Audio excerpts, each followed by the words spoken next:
হাদিসে পাকের মধ্যে এই ব্যাপারে কথা এসেছে। আল্লাহর রাসূল বলেছেন, মান ইউরিদিল্লাহু বিহি খায়রা ইউফাক্কিহু ফিদ্দীন, যে আল্লাহ তাআলা যাদের কল্যাণ চান, যাদের ভালো চান, যাদের মঙ্গল চান, আল্লাহ তাআলা তাদেরকে যাচাই করে করে, বাছাই করে করে এইরকম দ্বীনি কাজে অংশগ্রহণ করার তৌফিক দান করেন।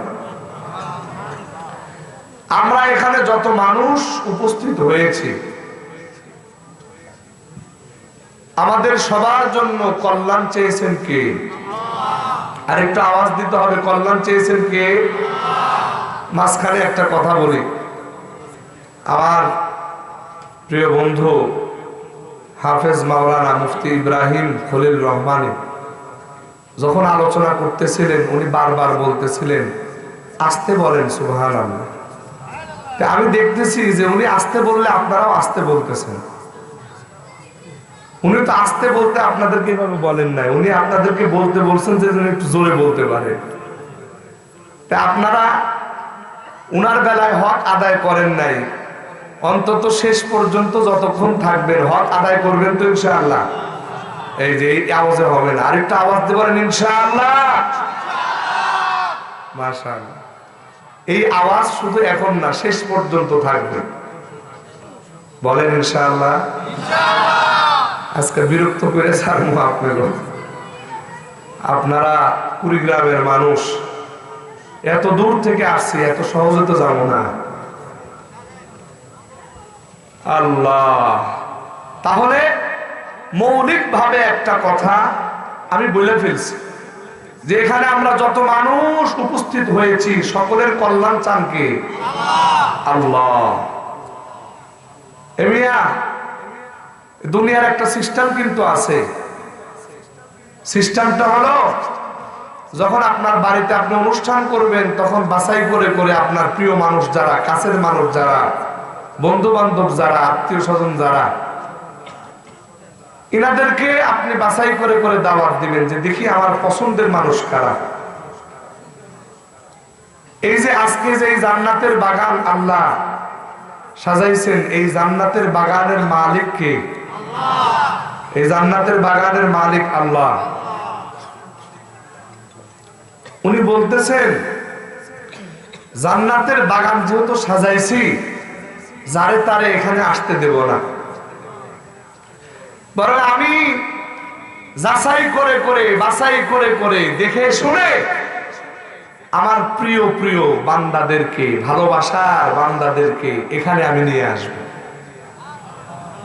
খুশি হন নাই মনে হয়?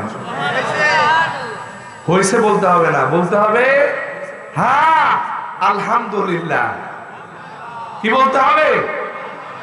আপনারা সবাই খুশি না? আলহামদুলিল্লাহ বলেন, আলহামদুলিল্লাহ।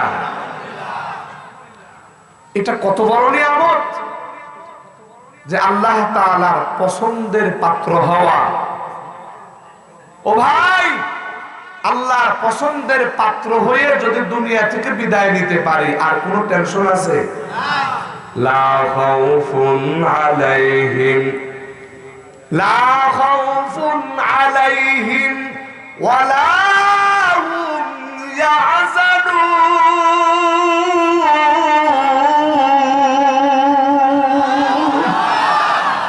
আমার আল্লাহ বলেন কোনো ভয় নাই, কোনো টেনশন নাই। তবে সত্য হলো আল্লাহর পছন্দনীয় বান্দা হতে হবে। ভাই, আল্লাহর পছন্দনীয় বান্দা হওয়ার জন্য আমি আপনাদের কাছে জিজ্ঞেস করি যে শুধু আজকের জন্য আল্লাহর পছন্দনীয় বান্দা হবেন নাকি গোটা জীবনের জন্য? আর একটু আওয়াজ সবাই দিতে হবে, গোটা জীবনের জন্য। গোটা জীবনের জন্য, মাশাআল্লাহ। তাহলে আমাদেরকে একটা কাজ করতে হবে। কি করতে হবে? কথা বলেন। একটা কাজ করতে হবে। সবাই করতে রাজি আছেন? সবাই করতে রাজি আছেন? আরেকটা আওয়াজ দিয়ে বলেন, সবাই করতে রাজি আছেন? কাজটা হলো যেহেতু আমরা সবাই আল্লাহর পছন্দনীয় বান্দা হয়ে দুনিয়া থেকে যেতে চাই, তাহলে আজকের থেকে আমাদের এই প্রতিজ্ঞা করা যে আমরা আজকের পর থেকে নিয়ে জীবনে আল্লাহ নারাজ হন, অসন্তুষ্ট হন এইরকম কোনো কাজ কোনোদিন করব না। ঠিক আছে না? আজকের পর থেকে নিয়ে যতদিন পর্যন্ত দুনিয়াতে বেঁচে থাকবো ততদিন পর্যন্ত আমার আল্লাহ যেই কাজ পছন্দ করে ওই কাজ শুধু করেই যাব। পারা যাবে না ইনশাআল্লাহ? এটা তো বিরাট বড় একটা সবক দিয়ে দিলাম। এমন সবক বলে এখন যদি আর 1 মিনিট সময় ওয়াজ নাও হয় তারপরেও ধরে নেন যে ওয়াজ একটা হয়ে গেছে। কথা ঠিক না? এখন আমার মুখে শুনলেন যে এই জীবনে যতদিন বাঁচবো কোনদিন আল্লাহ অসন্তুষ্ট হয়, আল্লাহ রাগান্বিত হয় এইরকম কোন একটা কাজ কোনদিন করব না। আর দুনিয়াতে যতদিন বাঁচবো আল্লাহ যে কাজে খুশি হয় এই কাজ জীবনে কোনদিন ছাড়বো না। বলেন তো, নামাজ পড়লে আল্লাহ খুশি না বেজার? রোজা রাখলে আল্লাহ খুশি না বেজার? হজ করলে আল্লাহ খুশি না বেজার? যাকাত দিলে, দান সদকা করলে, জিকির করলে, কোরআন শরীফ পড়লে, তাহাজ্জুদ পড়লে, যত নেক আমল আছে করলেই আল্লাহ খুশি। মিথ্যা কথা বললে, কথা বলেন, চুরি করলে, জিনা করলে, সুদ খাইলে, ঘুষ খাইলে, এসবই তো জানা আছে। মাশাআল্লাহ, সবই তো জানা আছে।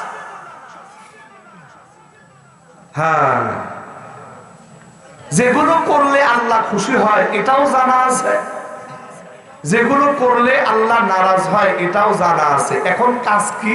শুধু আমল করা। এখন কাজ কি বলেন? শুধু আমল করা। এই আমলটা করে যদি আল্লাহর কাছে আমরা প্রিয় হতে পারি তাহলে আমাদের আর কোনো চিন্তা টেনশন আছে নাকি? এটা আমি কি বলবো, আল্লাহই বলে দিছে, লা খাউফুন আলাইহিম ওয়ালা হুম ইয়াহজানুন।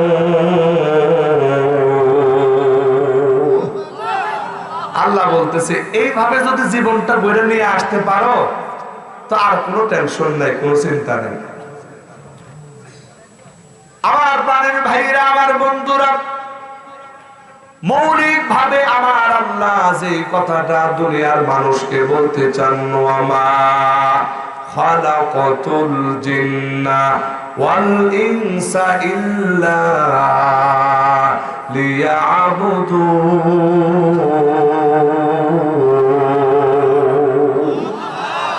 আমার আল্লাহ বলে আমি মানব জাতি, জিন জাতি সৃষ্টি করেছি আমি আল্লাহর গোলামি আর দাসত্ব করার জন্য।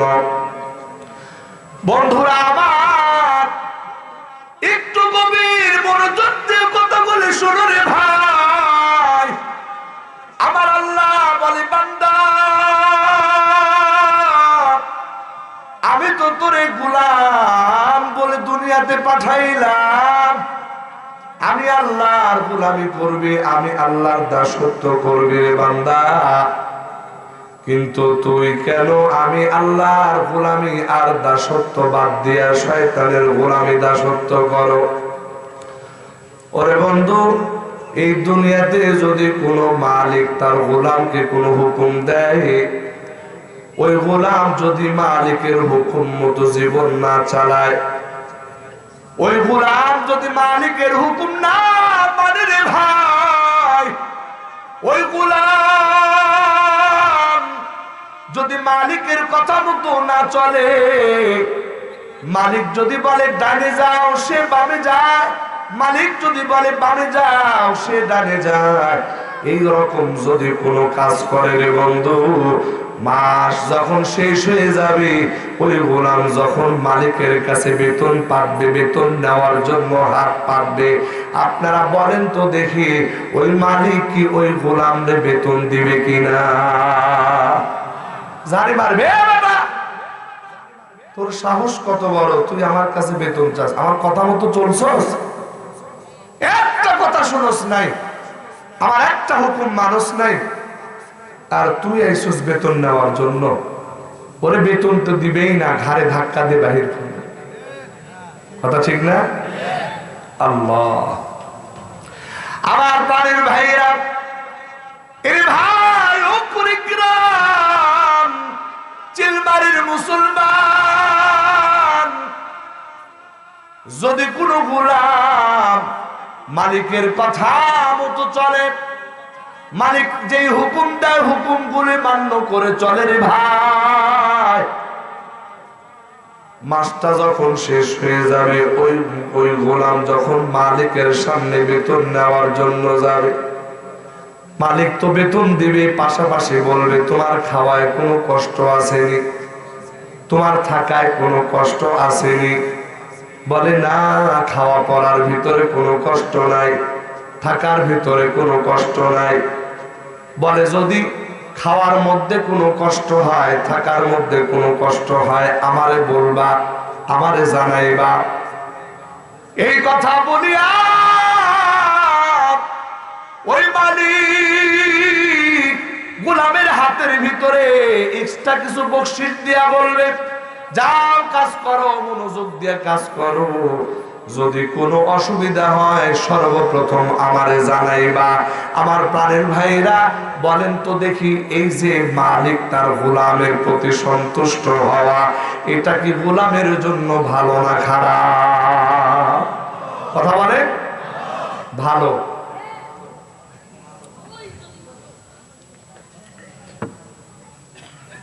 বন্ধুরা আমার, এই দুনিয়ার ভিতরে আমি আর আপনি যত মানুষ আছি রে ভাই, আমরা সবাই গোলাম। আমাদের মালিক একজন, তিনি কে? আরেকটু জোরে বলেন, তিনি কে? আমার আল্লাহ।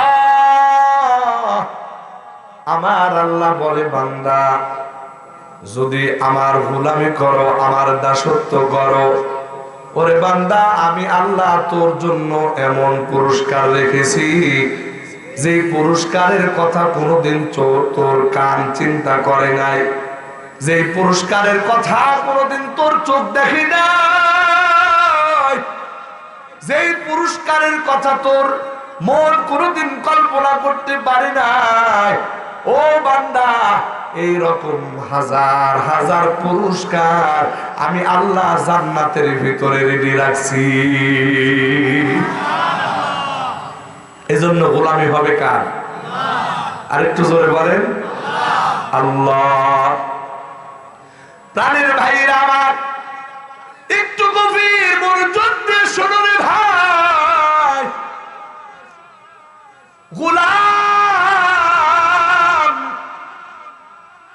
মনিবের যত অনুভূত হয়, ওই গোলাম মনিব তাকে তত বেশি ভালোবাসে।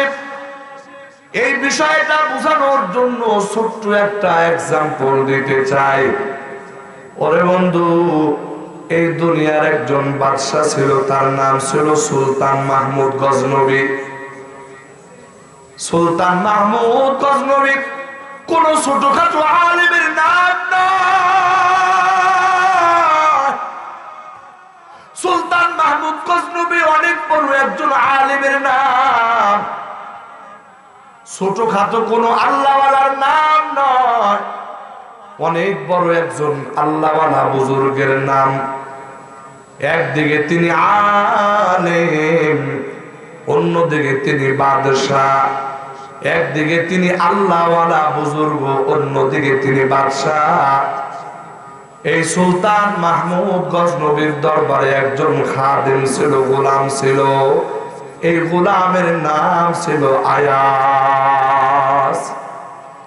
বন্ধুরা আমার, সুলতান মাহমুদ গজনবী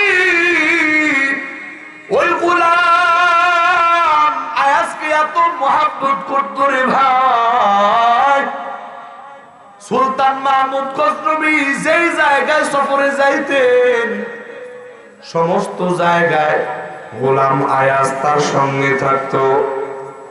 রাজদরবারের ভিতরে সুলতান মাহমুদ যখন খানা খাইতেন, সুলতান মাহমুদ এর দস্তরখানের ভিতরে গোলাম আয়াজও খানা খাইত। তার মানে সুলতান মাহমুদ গজনবীর কাছে ওই গোলাম আয়াজটা বড় প্রিয় ছিল। এতটুকুনি শেষ নয় রে ভাই, ওই সুলতান মাহমুদ গজনবী তার রাজদরবারের ভিতরে যখনই কোনো গুরুত্বপূর্ণ মিটিং হয়তো মন্ত্রী আমলাদেরকে নিয়ে, আমার বন্ধুরা ওই গুরুত্বপূর্ণ মিটিং এর ভিতরেও সুলতান মাহমুদ গজনবীর গোলাম আয়াজ থাকতো। ওরে বন্ধু, শুধু গোলাম আয়াজ নাম কাওয়াজতে শুধু উপস্থিত থাকতেন বিষয়টা এমন না, বরং গোলাম আয়াজ ওই মিটিং এর ভিতরে যদি তার পক্ষ থেকে কোনো পরামর্শ দেওয়া হইতো, সুলতান মাহমুদ গজনবী ওই গোলাম আয়াজের কথাটাকে এত বেশি গুরুত্ব দিতেন, শেষ পর্যন্ত তার কথার উপরে সুলতান মাহমুদ গজনবী সিদ্ধান্ত দিতেন। সুবহানাল্লাহ।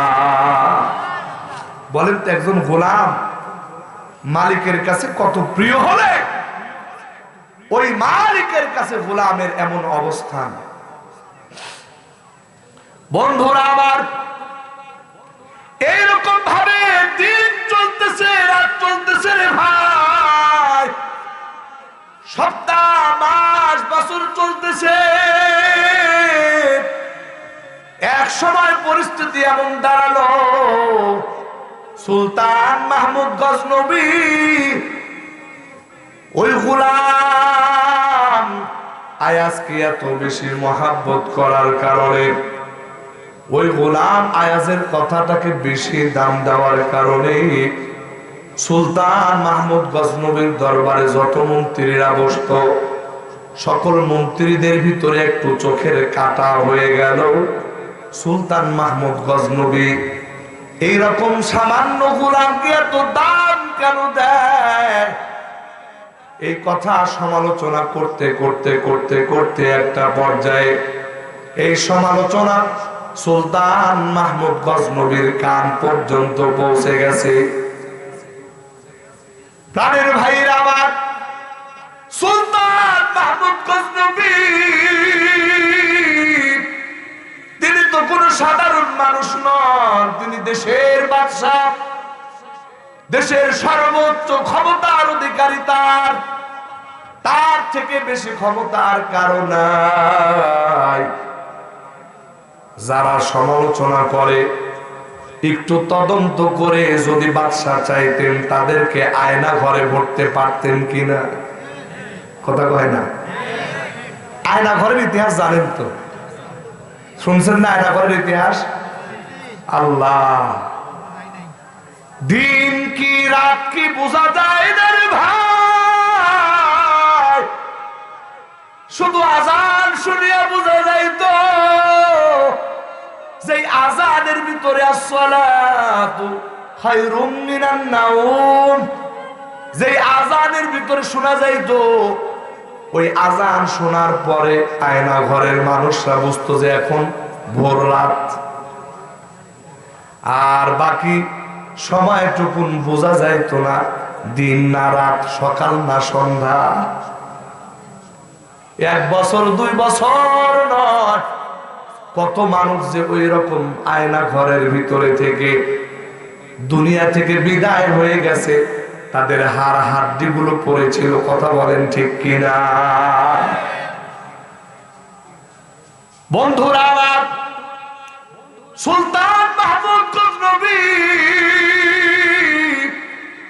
তিনিও তো দেশের একজন বাদশা ছিলেন, তার বিরুদ্ধে সমালোচনা হয়, তার পছন্দের গোলাম আয়াজের ব্যাপারে সমালোচনা হয়। ইচ্ছা করলে সুলতান মাহমুদ তাদেরকে আয়না ঘরের ভিতরে ভরতে পারতেন, কারণ ক্ষমতা আছে তো। ক্ষমতা দেখায় গেছে। একটা পাড়া, একটা গ্রামে, একটা ওয়ার্ডে, একটা ইউনিয়নে, একটা থানার ভিতরে সরকার বিরোধী একটা কথা হয়েছে, অবশ্যই তার বিরুদ্ধে সরকার অ্যাকশন নিয়েছে। কথা বলেন ঠিক কিনা? তিনি কি হয়ে গেছিলেন যে তার ব্যাপারে কোনো সমালোচনা করা যাবে না? তিনি এমন অপ্রতিরোধ্য ক্ষমতার মালিক হয়ে গিয়েছিল যে তার বিরুদ্ধে একটা সমালোচনার বাক্য উচ্চারণ করা যাবে না। উলামায়ে কেরাম জাতির শ্রেষ্ঠ সন্তান হওয়া সত্ত্বেও শুধুমাত্র হক কথা বলার কারণে, কোরআনের কথা বলার কারণে বছরের পর বছর তাদেরকে কারাগারের মধ্যে আবদ্ধ রাখা হয়েছিল। একটু অবাস্তব কথা বলেন ঠিক কিনা?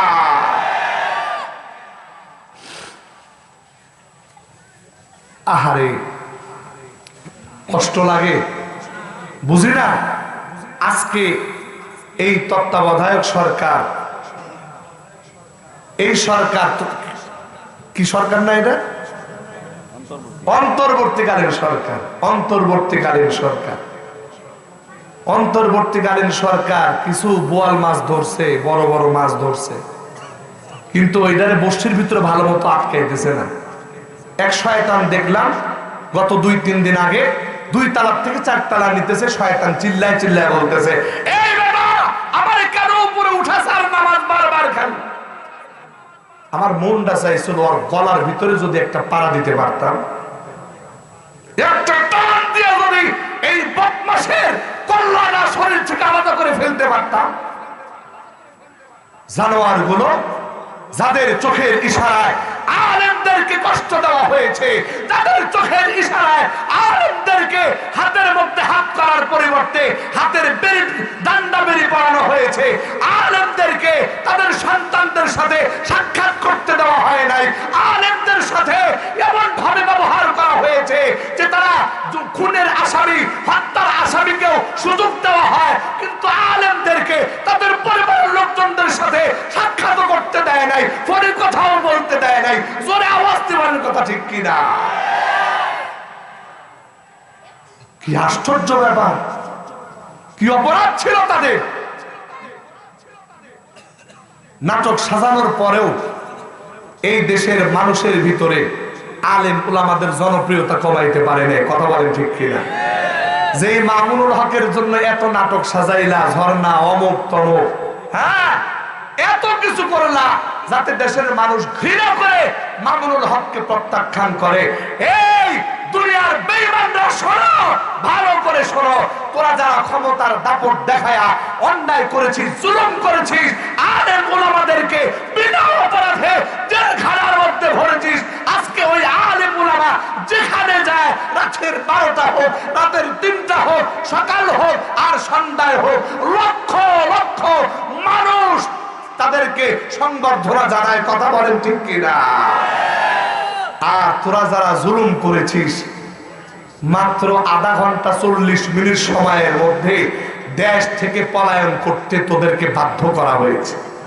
কথা বল না কেন? ইতিহাসকে আপনারা ভুলে গেছেন? এত সহজে এদেরকে ক্ষমা করা যাবে? কি একটা সময় ছিল! হায় হায়, নিজে মনের একটা কথা ব্যক্ত করব কারো সাথে, এইরকম অবস্থাও ছিল না। কোথায় গ্রাম, কোথায় ইউনিয়ন, সব পর্যায়ে তারা গোয়েন্দা লাগায় রাখছে। আমার মতে যারা এই সরকারের এই অনিয়ম দুর্নীতির সাথে সহযোগিতা করেছে, কাউকে বিন্দু পরিমাণ ছাড় দেওয়া ঠিক হবে না। কথা বলেন ঠিক কিনা?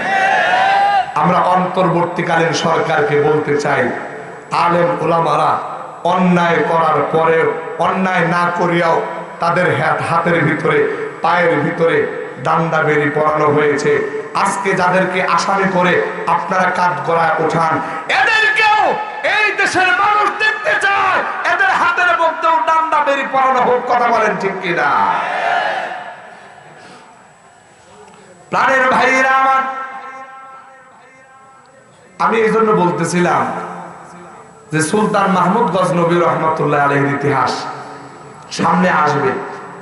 সুলতান মাহমুদ গজনবী ইচ্ছা করলে তিনি চাইতে পারতেন যে তার দেশে যারা তার বিরুদ্ধে সমালোচনা করেছে, তার পছন্দের গোলামের বিরুদ্ধে সমালোচনা করেছে, তাদেরকে জেলখানায় ভরে, তাদেরকে ফাঁসির কাস্টে ঝুলাইয়া অথবা রিমান্ডে নিয়ে তাদেরকে কষ্ট দিতে পারতেন। কথা বলেন ঠিক কিনা? কিন্তু উনি সেটা করেন নাই। উনি সেটা করেন নাই, বরং উনি উপযুক্ত সময়ের অপেক্ষা করেছেন যে উপযুক্ত সময়ে এটার জবাব দেওয়া হবে। আমার প্রাণের ভাইয়েরা, আমার বন্ধুরা, আমি এই কথা আগেই বলেছি, উনি তো একজন আল্লাহওয়ালা, উনি তো একজন আলেম মানুষ। অতএব আল্লাহওয়ালা কোন আলেম, কোন ব্যক্তি যদি দেশের বাদশা হয়, তাহলে জনগণের উপরে অবশ্যই অবশ্যই জুলুম করবে না, জনগণের প্রতি অবিচার করবে না, বরং কোন না কোন ভাবে জনগণ কিভাবে শান্তি পায়, জনগণ কিভাবে ন্যায় বিচার পায়, এই ব্যবস্থাই আল্লাহওয়ালা বুজুর্গরা যদি বাদশা হয়, এই ব্যবস্থাই তারা করেন। কথা বলেন ঠিক কিনা? এজন্য যদি সুযোগ আসে, যদি সুযোগ আসে যে আমরা নিরপেক্ষভাবে নিজেদের ভোটগুলি প্রদান করার, তাহলে এই রকম আল্লাহওয়ালা বুজুর্গ মানুষদেরকে, আলেমদেরকে আমরা আমাদের দেশের মসনদে দেখতে চাই। কি বলেন? সবাই রাজি আছেন তো ইনশাআল্লাহ? আল্লাহ কবুল করুন, সবাই বলেন আমিন। সুলতান মাহমুদ গজনবী রহমাতুল্লাহি আলাইহি সুযোগের অপেক্ষায় থাকলেন, এর বিরুদ্ধে কোন বিচার করলেন না রে ভাই। সুযোগের অপেক্ষা করতেছে করতেছে, ঘটনাক্রমে একটা ব্যবস্থা হয়ে গেছে। ব্যবস্থা, পাশের দেশ থেকে সুলতান মাহমুদ গজনবীর জন্য একটা উপহার এসেছে। উপহার হলো একটা হীরার টুকরা, মূল্যবান একটা হীরার টুকরা, এমন মূল্যবান হীরার টুকরা যেটা দুনিয়াতে সচরাচর পাওয়া যায় না, এমন মূল্যবান একটা হীরার টুকরা পাশের দরবার থেকে, পাশের রাষ্ট্র থেকে হাদিয়া আসছে বাদশার কাছ। বন্ধুরা আমার, ওই মূল্যবান হীরার টুকরাটা হাতের মধ্যে লইয়া সুলতান মাহমুদ গজনবী উল্টায় পাল্টায় দেখতেছে, উল্টায় পাল্টায় দেখতেছে। সমস্ত মন্ত্রীরা ভিড় জমায়া সবাই প্রশংসা করতেছে, বাদশাহ বড় মূল্যবান উপঢৌকন, বড় সুন্দর উপঢৌকন, সবাই প্রশংসায় পঞ্চমন। আমার প্রাণের ভাইরা, বাদশাহ এটাকে সুযোগ বুঝিয়া বাদশাহ নিজের দরবারে একটা টেবিল টেনে নেওয়ার পর ওই টেবিলের মাঝখান বরাবর বাদশাহ মূল্যবান হীরার টুকরাটা রাখলেন। আর ওই মূল্যবান হীরার টুকরার পাশে একটা হাতুড়ি রেখে দিলেন, হাতুড়ি। এবার বাদশাহ মন্ত্রী পরিষদের মিটিং যখন শুরু হলো, বাদশাহ প্রথমে উজিরে আজমকে ডাকলেন, মন্ত্রীকে ডাকলেন। তার মানে বাদশার পরবর্তী পদমর্যাদার মন্ত্রী যিনি, তাকে ডাকলেন। ডাকার পরে বললেন, এই হাতুড়িটা হাতে নাও, আর শক্তি দিয়া তুমি এমন জোরে এটার উপরে আঘাত করবা, এই হীরার টুকরার উপরে আঘাত করবা, যাতে করিয়া এই হীরার টুকরাটা ভেঙে একেবারে চৌচির হয়ে যায়। বন্ধুরা আমার, এই কথা যখন উজিরে আজমকে বলা হলো, উজিরে আজমকে বলার পর উজিরে আজম বলতেছে, বাদশাহ জাহাপনা, বেয়াদবি ক্ষমা করবেন, এই কাজ আমি করতে পারবো না, এটা আপনার জন্য হাদিয়া, এত দামি এত মূল্যবান হীরার টুকরা, এটা যদি আপনার রাজ দরবারের মধ্যে সাজায় রাখা যায়, তাহলে পৃথিবী থেকে বিভিন্ন দেশ থেকে যখন আপনার দরবারে লোকেরা আসবে, দেখে আশ্চর্য হবে, দরবারে একটা ওজন হবে। ও বাদশাহ, এটা আপনার রাজ দরবারের ভিতরে স্মারক হিসাবে আপনি একটু সুন্দর করে সাজায় গোছায় রাখেন। আমার প্রাণের ভাইরা, আমার বন্ধুরা, বাদশাহ এবার উজিরে আজমকে বললেন, ঠিক আছে আপনি যান। এরপরে আরেকজন মন্ত্রীকে ডাকলেন, এই মন্ত্রীকে একই রকম নির্দেশ দিলেন, কিন্তু মন্ত্রীও আবার উজিরে আজমের মতো একই রকম জবাব দিয়া বাদশার কাছ থেকে চলে যায়। আমার ভাই, বাদশার দরবারে 60 জন মন্ত্রী ছিল, একজন একজন করে সবাইকে ডাকলেন আর সবাইকে একই রকম হুকুম দিলেন। সবাই ওই উজিরে আজমের মতো সবাই অপারগতা প্রকাশ করলেন। ওরে বন্ধু, মন্ত্রীদের সিরিয়াল যখন শেষ হয়ে গেল, আমার প্রাণের ভাইরা, আমার বন্ধুরা, বাদশাহ সুলতান মাহমুদ গজনবী ওই সময় তার গোলাম আয়াস, মনে আছে? ওই গোলাম আয়াজকে ডাক দিয়ে বলে, আয়াজ, হাতের মধ্যে হাতুড়িটা উঠে নাও, আর এই হাতুড়ি দিয়া এই মূল্যবান হীরার টুকরার উপরে আঘাত করো। আমার বন্ধুরা, এই হুকুম গোলাম আয়াজকে দিতে দেরি করলেন বাদশাহ, কিন্তু গোলাম আয়াজ এই হুকুম দিতে দেরি হলো, কিন্তু তার হাতের ভিতরে হাতুড়িটা উঠায়া ওই মূল্যবান হীরার টুকরার উপরে আঘাত করতে দেরি করলেন না। আল্লাহু আকবার, আল্লাহু আকবার।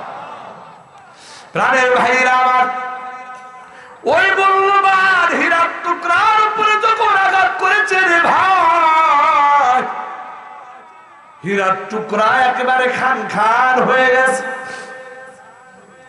বাদশাহ দরবারে যত মন্ত্রী ছিল, সমস্ত মন্ত্রী একসাথে দাঁড়ায় প্রতিবাদ করতে আরম্ভ করলো। ওগো বাদশাহ, দেখেন না আপনার এই সামান্য গোলামের কত বড় দুঃসাহস। আমরা যে কাজ করলাম না, সেই কাজ আপনার গোলাম আয়াজ করলো। সে তো করবে, এটাই স্বাভাবিক, কারণ সে তো বুঝে না সেই যে জিনিসটা ভেঙেছে এটার দাম কেমন, এটা তো আর সে বোঝে না।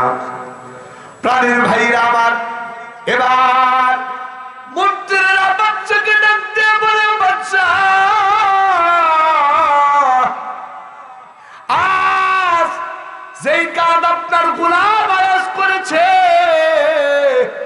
এই কাজের বিরুদ্ধে অবশ্যই তার বিরুদ্ধে শাস্তি হওয়া দরকার। শুধু শাস্তি নয়, দৃষ্টান্তমূলক শাস্তি হওয়া দরকার। কারণ আমরা যেটা করি না, এই কাজটা সে করেছে, তার মানে সে বেয়াদবি করেছে। এই বেয়াদবির দৃষ্টান্তমূলক শাস্তি হওয়া দরকার। আমার প্রাণের ভাইরা, 60 জন মন্ত্রী যখন ওই গোলাম আয়াজের বিরুদ্ধে দাঁড়িয়ে গেছে রে ভাই, বাদশাহ মন্ত্রীদেরকে সান্ত্বনা দেয়, বলে হ্যাঁ অবশ্যই তার বিরুদ্ধে দৃষ্টান্তমূলক শাস্তি হবে, কিন্তু তার আগে আপনারা বসুন, শান্ত হন। আমি গোলাম আয়াজের কাছ থেকে এই বিষয়টা একটু জানতে চাই। আপনারা যেই কাজ করলেন না, কিন্তু আমার গোলাম আয়াজ কেন এইরকম কাজ করার দুঃসাহস দেখালো, আমি তার কাছে একটু জানতে চাই, দেখি না সে কি জবাব দেয়। যদি উপযুক্ত জবাব দিতে পারে তাহলে তার পুরস্কার আছে, আর যদি উপযুক্ত জবাব দিতে না পারে তাহলে আপনাদের কথা মতো অবশ্যই আমার গোলাম আয়াজের বিরুদ্ধে দৃষ্টান্তমূলক শাস্তির ব্যবস্থা করা হবে।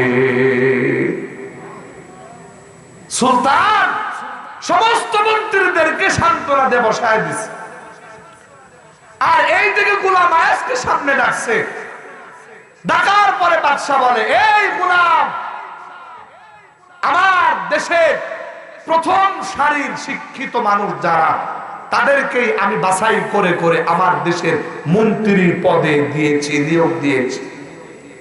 সবাই দেশের উচ্চ শিক্ষিত মানুষ এবং দেশের জ্ঞানী গুণী মানুষ, তাদেরকে আমি মন্ত্রী বানাইছি।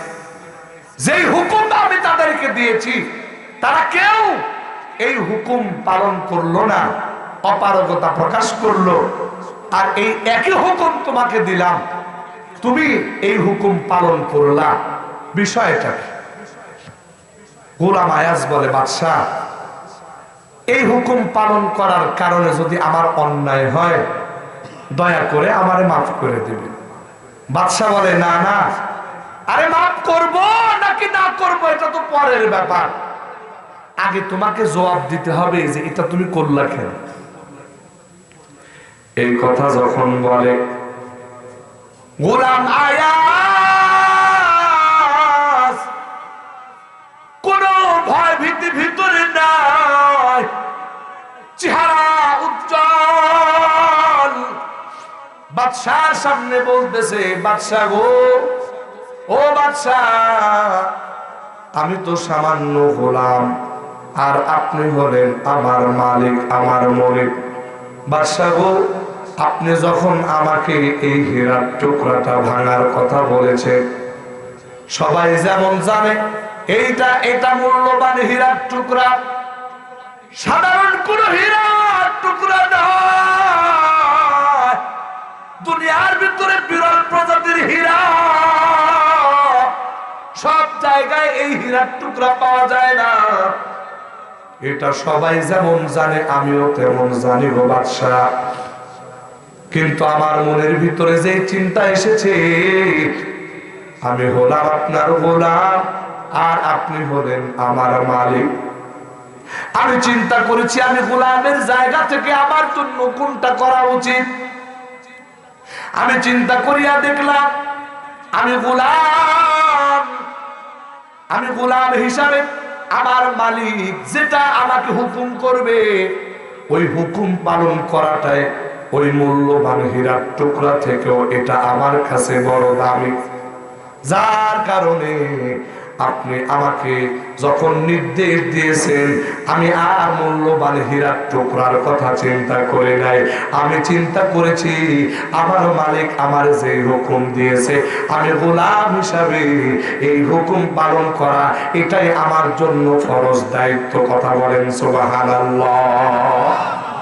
প্রাণের ভাইরা আমার, এইরকম চোখ যখন দিয়েছে রে ভাই, ওই বাদশাহ সুলতান মাহমুদ গজনবী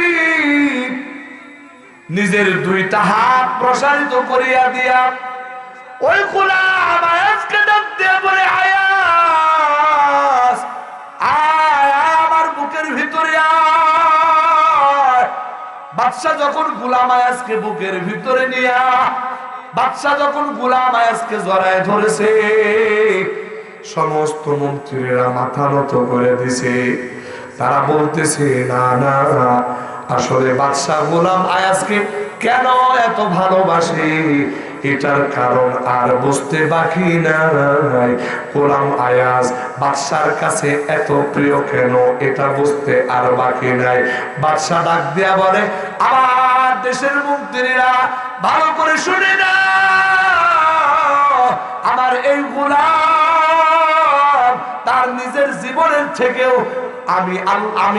আমি বাদশাহ আমার হুকুমটাকে সে বড় দামি মনে করে, যার কারণে আমি বাদশার কাছে আমার গোলামের মর্যাদা এত বেশি। একটু আওয়াজ দেয়া জোরে জোরে বলেন আল্লাহু আকবার। প্রাণের ভাইরা আমার, বন্ধুরা আমার, এই দুনিয়ার ভিতরে আমরা সবাই আল্লাহর গোলাম। আরে ভাই, এই গোলামগুলির ভিতরে ওই গোলামগুলি বেশি দামি যারা আল্লাহর হুকুমের প্রতি বেশি অনুগত বান্দা। সুবহানাল্লাহ। আমার প্রাণের ভাইরা, এই জন্য পৃথিবীর ইতিহাস গুলো ঘেটে দেখুন, আল্লাহর বান্দা যারা হয়েছে তাদের ভিতরে কেমন গুণাগুণ ছিল। আমার প্রাণের ভাইরা, আমার বন্ধুরা, এই দুনিয়ার একজন বিখ্যাত আল্লাহর বান্দা ছিল রে ভাই, তার নাম ছিল হযরত আব্দুল্লাহ ইবনে মুবারক রাহমাতুল্লাহি আলাইহি, এই আব্দুল্লাহ ইবনে মুবারক রাহমাতুল্লাহি আলাইহি ইন্তেকাল হয়ে যাওয়ার পর আর একজন ঘনিষ্ঠ মানুষ তারে স্বপ্নে দেখতেছে। আব্দুল্লাহ ইবনে মুবারককে যখন দেখে রে, জিজ্ঞেস করে, হুজুর আপনি কেমন আছেন? আল্লাহ পাক আপনার সঙ্গে কেমন মুআমেলা করেছে? হযরতে আব্দুল্লাহ ইবনে মুবারক বলে, মাশাআল্লাহ, আমার আল্লাহ আমার সঙ্গে বড় সুন্দর মুআমেলা করেছে। আমার আল্লাহ আমার জন্য জান্নাতের ফয়সালা করেছে। আল্লাহু আকবার। হযরতে আব্দুল্লাহ ইবনে মুবারক রাহমাতুল্লাহি আলাইহি এতটুকুন কথা বলার পরে তিনি বলতেছেন, মুখটা গম্ভীর হয়ে গেছে। তিনি বলতেছেন, তবে আমি একটা বিষয়ে বড় আশ্চর্যান্বিত হয়ে গেলাম। বলে, কোন বিষয়ে আশ্চর্য হয়েছে? বলে, আমার বাড়ির পাশে একজন কামারের বাড়ি ছিল, আমার বাড়ির সাথে একদম লাগানো। এই কামার গত কয়েকদিন আগে মারা গেছে। আমার আল্লাহ, আমি আব্দুল্লাহ ইবনে মুবারককে যেই রকম মর্যাদা দিয়েছে, আমার বাড়ির পাশের ওই কামার লোকটা, ওই লোকটাকেও আমার আল্লাহ একই রকম মর্যাদা দান করেছে। ওরে বন্ধু, এরকম স্বপ্ন দেখার পরে আল্লাহর বান্দা ধরফর করে একেবারে আশ্চর্য হইয়া ঘুম থেকে জেগে তাড়াতাড়ি বিছানার উপরে বসে গেছে। চিন্তায় পড়ে গেছে, কোথায় জমানার বিখ্যাত বুজুর্গ আব্দুল্লাহ ইবনে মুবারক, কোথায় জমানার সবথেকে বড় আলেম আব্দুল্লাহ ইবনে মুবারক, আর কোথায় একজন সামান্য দিন মজুর কামার? দুইজনের একই রকম মর্যাদা কেমন করে হতে পারে? ওরে বন্ধু, এই বিষয়টার তদন্ত করার জন্য আল্লাহর বান্দা নিজের ঘর থেকে বাহির হইয়া ওই আব্দুল্লাহ ইবনে মুবারকের এলাকার দিকে আসে। এলাকার ভিতরে সমস্ত মানুষদেরকে ডাক দেয়, আর ওই কামারের কথা জিজ্ঞেস করে, রে ভাই,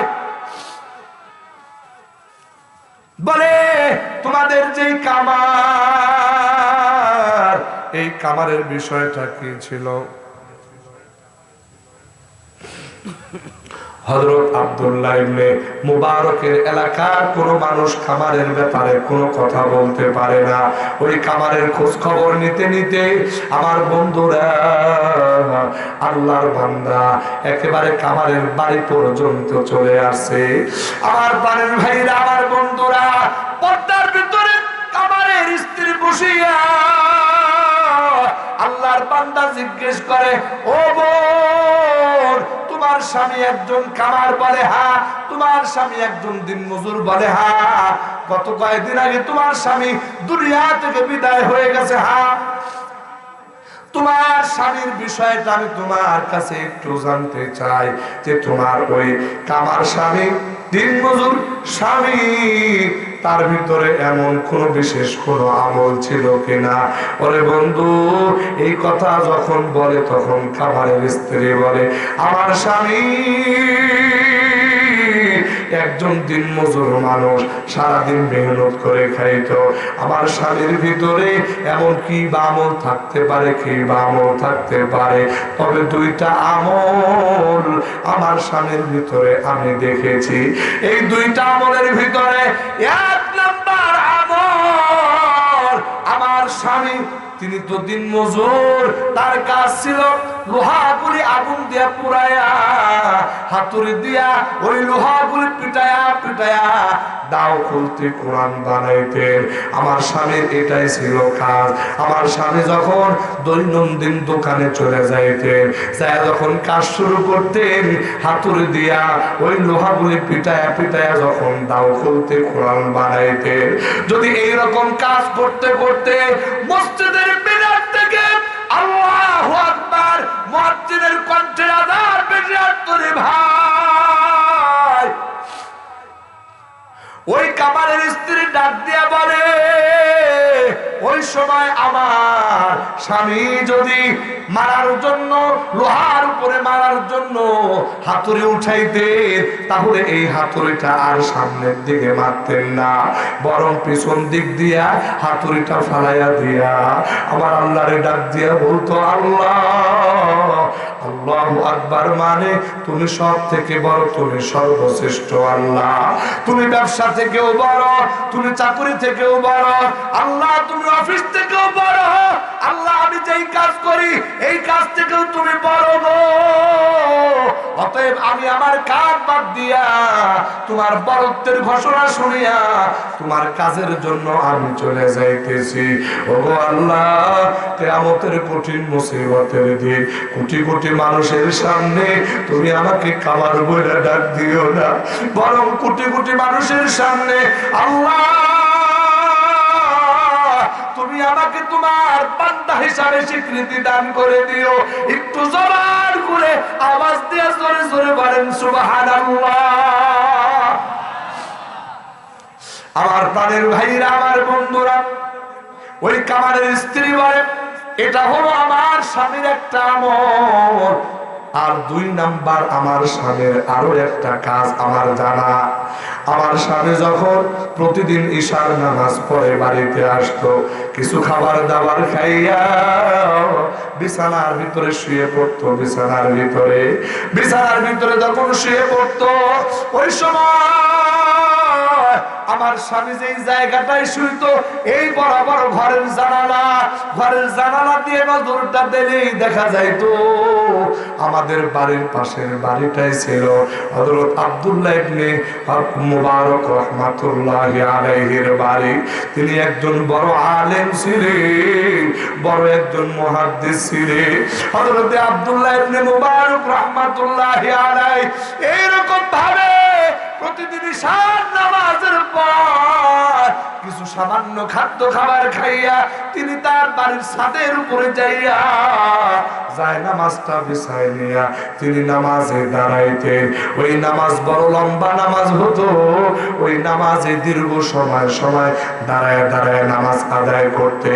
আমার প্রাণের ভাইরা, আমার বন্ধুরা, দীর্ঘ সময় রুকুতে পড়ে থাকতো রে ভাই, দীর্ঘ সময় সিজদার ভিতরে পড়ে থাকতো। আল্লাহর বান্দা এই দৃশ্য দেখিয়া প্রতিদিন চোখের পানি ফালায়া মালিকের দরবারে 2টা হাত তুলে দোয়া করত, আল্লাহ গো, এই দুনিয়াতে আমার আপন বলতে কেউ নাই, আমার কাজ করে দেওয়ার মতো আমার উপযুক্ত কোনো সন্তানও নাই। আল্লাহ, তোমার বান্দা আব্দুল্লাহ ইবনে মুবারক প্রতিদিন রাত্রি বেলায় ঈশার নামাজের পরে নফল নামাজ পড়ার জন্য দাঁড়ায় যায়, লম্বা সময় দাঁড়ায় যায় গো আল্লাহ, লম্বা সময় রুকু সিজদা করে। আল্লাহ, আমারও তো মনে চায় এইরকম ভাবে লম্বা সময় দাঁড়ায় দাঁড়ায় নামাজ পড়ে রে মালিক, আমারও তো মনে চায় লম্বা সময় দাঁড়ায় দাঁড়ায়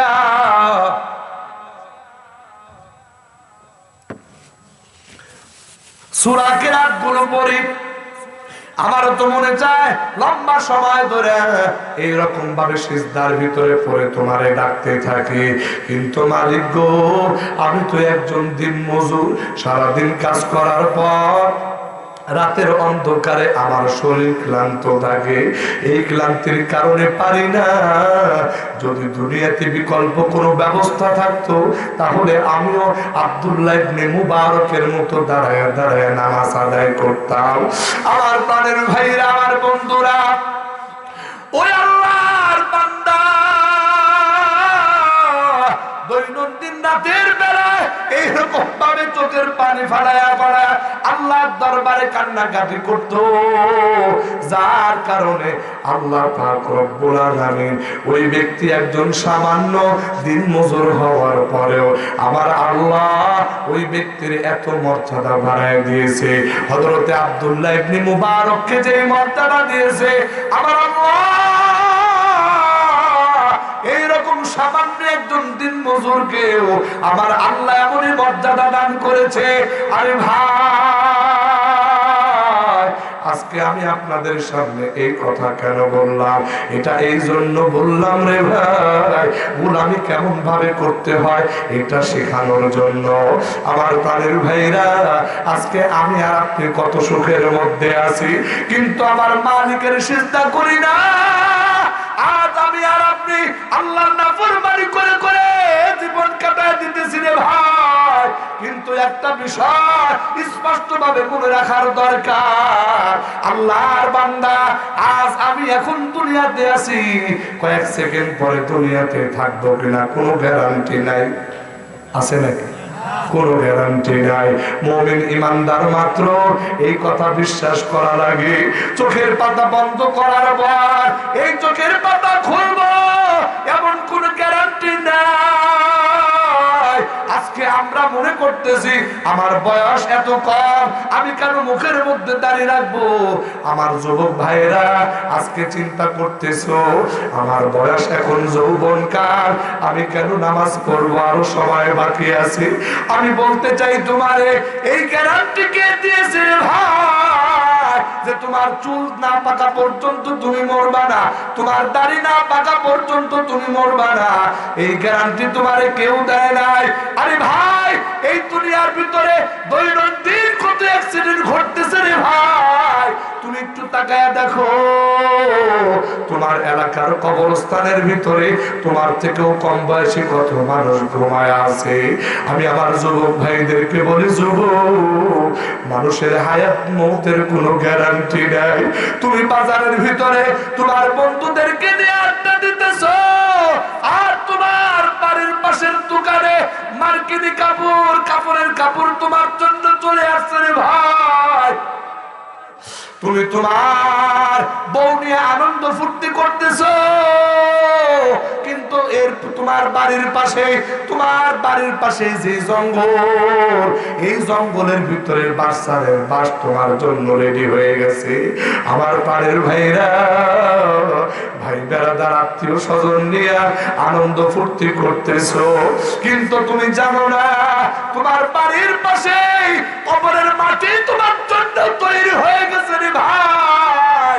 এ যুবক ভাই, তোমার জন্য সবকিছু রেডি, কিন্তু তুমি তো কবরের জন্য রেডি না। আমার বন্ধুরা, একদিন আমরা সবাই দুনিয়া থেকে চলে যাব, আল্লাহর আদালতে আমি আপনি সবাই হাজির হওয়া লাগবে। ওই দিন আমার আপনার আমলনামাগুলি আল্লাহর আদালতে প্রকাশ হয়ে যাবে রে ভাই।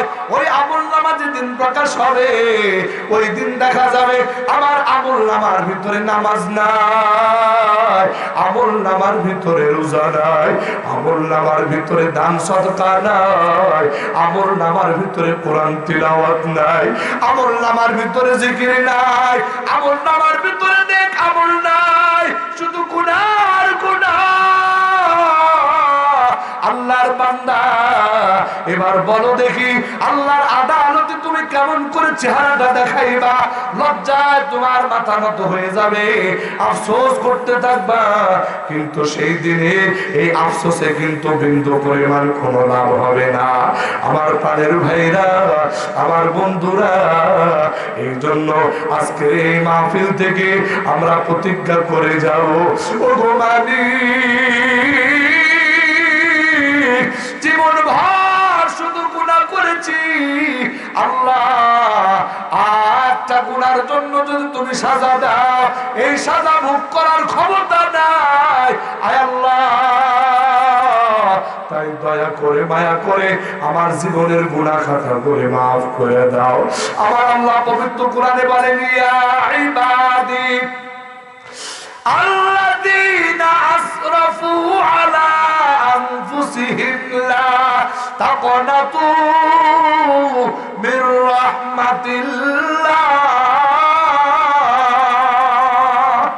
ইন্নাল্লাহা ইয়াগফিরুয যুনুবা জামিআ ইন্নাহু হুয়াল গফুরুর রহিম। আমার আল্লাহ বলে, বান্দা তুমি গুনাহ করেছো, তোমার নফসের প্রতি জুলুম করেছো রে বান্দা, তোমার গুনাহ যদি ওহদ পাহাড় সমপরিমাণ হয়, বান্দা তোমার গুনাহ যদি সমুদ্রের ফেনার সমতুল্য হয়, এরপরেও আমি আল্লাহর রহমত থেকে নিরাশ হইও না রে বান্দা। একটু অনুতপ্ত হইয়া আমি আল্লাহর দিকে ফিরে আসো। আমি আল্লাহ কথা দিলাম তোমার গুনাহ খাতা মাফ করে দিব। আমার প্রাণের ভাইরা, আমার বন্ধুরা, আমার আল্লাহ কেমন গুনাহ মাফ করতে ওয়ালা। আমার আল্লাহ কেমন তওবা কবুল করতে ওয়ালা। মাত্র 5টা মিনিট সময় আল্লাহর বান্দা মনোযোগ দিয়ে কথাগুলো শোনো রে ভাই। আল্লাহর একজন বান্দা 100 জন মানুষ হত্যা করার পর ওই বান্দার বুঝে আসে আল্লাহর আদালতে দাঁড়াইতে হবে রে ভাই। ওই দিন যদি আমার আল্লাহ জিজ্ঞেস করে, এ বান্দা 100 জন মানুষ হত্যা করেছো, একটা মানুষের জীবন আজকে ফিরাইয়া দে, এই কথা যদি আমার আল্লাহ বলে, আমি তো আমার আল্লাহর দরবারে ধরা খেয়ে যাব। ওই বান্দা এবার চিন্তায় পড়িয়া মালিকের দরবারে কেমন করে তওবা করবে রে ভাই। এই বান্দা এই চিন্তায় চিন্তায় খাওয়া ছেড়ে দিয়েছে, ঘুম তার হয় না। কোথায় যাবে, কার কাছে যাবে আল্লাহর বান্দা মনের সান্ত্বনা পাবে। এক সময় এই চিন্তা করতে করতে একজন আল্লাহওয়ালা বুজুর্গের সাথে সাক্ষাৎ, একজন আলেমের সাথে সাক্ষাৎ। ডাক দিয়া বলে, ও ভাই, আমি তো বড় গুনাহগার, আমার আল্লাহ কি আমারে ক্ষমা করবেনি? আল্লাহর বান্দা, তুমি কেন গুনাহের জন্য এখন নিরাশ? আল্লাহর বান্দা বলে, ভাই আমি তো 100 জন মানুষ হত্যা করেছি। এবার ওই আলেম বলে, ভাই তোমার গুনাহ তো বড় মারাত্মক গুনাহ, তোমার গুনাহ তো বড় সাংঘাতিক গুনাহ। আরে ভাই, আল্লাহর বান্দা বলতেছে, বান্দা বলতেছে, শুনো রে, শুনো রে, তবে তোমার গুনাহ মাফ হওয়ার একটা রাস্তা আছে। বলে, কি রাস্তা? বলে যে এই এলাকায় থেকে তুমি গুনাহ করেছো, এই এলাকা ছেড়ে দিবা আর অমুক এলাকায় যাইবা। নেককার বান্দারা আছে, ওই নেককার বান্দারা সকাল সন্ধ্যা আল্লাহর ইবাদতে মশগুল থাকে, তুমিও তাদের সাথে ইবাদত করতে থাকবা। আর একটা কাজ করবা, আরে বান্দা তুমি যে এত বড় গুনাহ করেছো, এই গুনার জন্য চোখের পানি ফালায়া ফালায়া কান্নাকাটি করিয়া তোমার রবের দরবারে তুমি মাফ চাইবা। আমার দিল বলে, আমার আল্লাহর রহমতের দরিয়া বান্দার গুনাহ থেকেও আরো বিশাল। যদি তুমি কান্নাকাটি করতে পারো, আমার আল্লাহ তোমারে মাফ করে দিবে। এই কথা শোনার পর ওই বান্দা আল্লাহর দরবারে তওবা করার জন্য তৈরি, নিজের মাতৃভূমি ছেড়ে দিয়া আল্লাহর বান্দা ওই নেককার বান্দাদের দিকে যখন যাইতে আরম্ভ করছে, নেককার বান্দাদের দিকে যাইতে আরম্ভ করিয়া একটা কদম পা সামনে বাড়াইছে রে ভাই। এমন সময় মালাকুল মউত আজরাইল ফেরেশতা তার জান কবজ করে দিছে। আল্লাহর বান্দার লাশটা জমিনে পড়ে আছে। এবার 2 দল ফেরেশতা আসে, তার রূহটা নিয়ে টানাটানি করে। আমার আল্লাহ বলে, আমার বান্দার রূহ নিয়ে টানাটানি করিও না, আমি মীমাংসা করে দেই। আমার এই বান্দা নেক বান্দাদের এলাকার দিকে বেশি আগাইলো না কম আগাইলো, এটা একটু মাপিয়া দেখো। যদি বেশি আগায়া যায়, তাহলে জান্নাতি ফেরেশতার হাতে তার রূহটা উঠায়া দিবা। আর যদি কম আগায়া থাকে, তাহলে জাহান্নামের ফেরেশতার হাতে রূহটা উঠায়া দিবা। আমার বন্ধুরা, এই সিদ্ধান্ত দিয়া আমার আল্লাহ দেখতেছে, বান্দা যদিও ক্ষমা, বান্দা যদিও তওবা করে নাই, কিন্তু গুনার জন্য অনুতপ্ত হইয়া তওবা করার জন্য একটা কদম পা সামনের দিকে বাড়ায়া দিয়েছে। আল্লাহর বান্দা এতটুকু করার কারণে আল্লাহর রহমতের দরিয়ার ভিতরে ঢেউ শুরু হয়ে গেছে। আমার প্রাণের ভাইরা, আমার আল্লাহ এতটুকু করার কারণে ওই বান্দার তওবা কবুল করে দিয়া ওই বান্দার জীবনের তামাম গুনাহ খাতা মাফ করে দিয়েছে। একটু আওয়াজ দিয়া জোরে জোরে বলেন সুবহানাল্লাহ। আমার প্রাণের ভাইরা, আমার বন্ধুরা, এবার জমিন পাবার পর ফেরেশতারা দেখতে পায় এই বান্দা নেক বান্দাদের এলাকার দিকে আগায় গিয়েছে। আমার আল্লাহ দেখলেন আমার বান্দা একটা কদম পা সামনে বাড়াইছে, তার মানে বেশি দূর আগাইতে পারে নাই। আমার আল্লাহর কত দয়া, ওই বান্দারে ক্ষমা করে দেওয়ার জন্য আমার আল্লাহ জমিনটাকে ছোট বানাইয়া দিয়া ওই বান্দারে নেক বান্দাদের এলাকার দিকে আগায় দিয়া জান্নাতি ফেরেশতার হাতে ওই বান্দার রূহ আমার আল্লাহ উঠায় দিয়া দুনিয়ার মানুষকে এই মেসেজটা দিতে চাইলো, ও দুনিয়ার ইমানদার, গুনাহ যদি হইয়া যায়, গুনাহ তো অবশ্যই হয়, আমার দিন কাটে গুনাহ দিয়া, আমার রাত কাটে গুনাহ দিয়া, মাস কাটে গুনাহের মাধ্যমে, বছর কাটে গুনাহের মাধ্যমে, আমাদের গুনার কোনো শেষ নাই। আমার আল্লাহ বলে বান্দারে গুনার জন্য অনুতপ্ত হইয়া আমি আল্লাহর কাছে ফিরে আয়, আমি আল্লাহ তোর তামাম জিন্দেগির গুনাহ খাতা মাফ করে দিও। এই ময়দানে যত আল্লাহর বান্দা আছো আর কয়েক মিনিট পরে দোয়া হয়ে যাবে। আরে ভাই, দোয়া হওয়ার আগে আমি আপনাদের কাছে একটা অনুরোধ বিনয় করি, আসুন না আমার মালিকের দরবারে একটু তওবা করি রে ভাই। আল্লাহর বান্দা সবাই দুইটা হাত একটু আসমানের দিকে উঠায় দেই, দুইটা হাত একটু আসমানের দিকে উঠায় দেই, মালিককে ডাক দিয়ে বলে আল্লাহ জীবন ভর গুনাহ করেছি, আর কোন গুনাহ করব না। আল্লাহ দয়া করে মায়া করে আমাদের গুনাহগুলি মাফ করে দাও।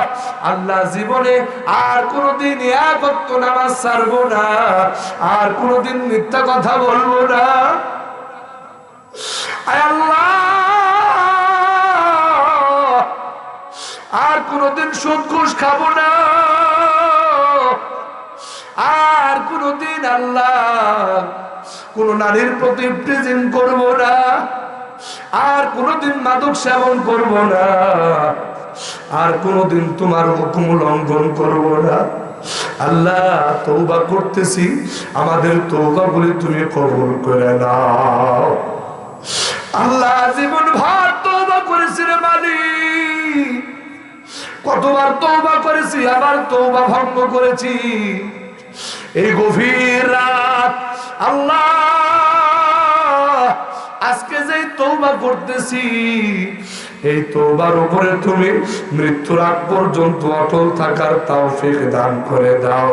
একটু জবান খুলে আওয়াজ দিয়া জোরে জোরে বলেন আমিন। আমার প্রাণের ভাইরা, দুইটা হাত নামান, আর মাত্র কয়েক মিনিট সময়, এরপরে মালিকের দরবার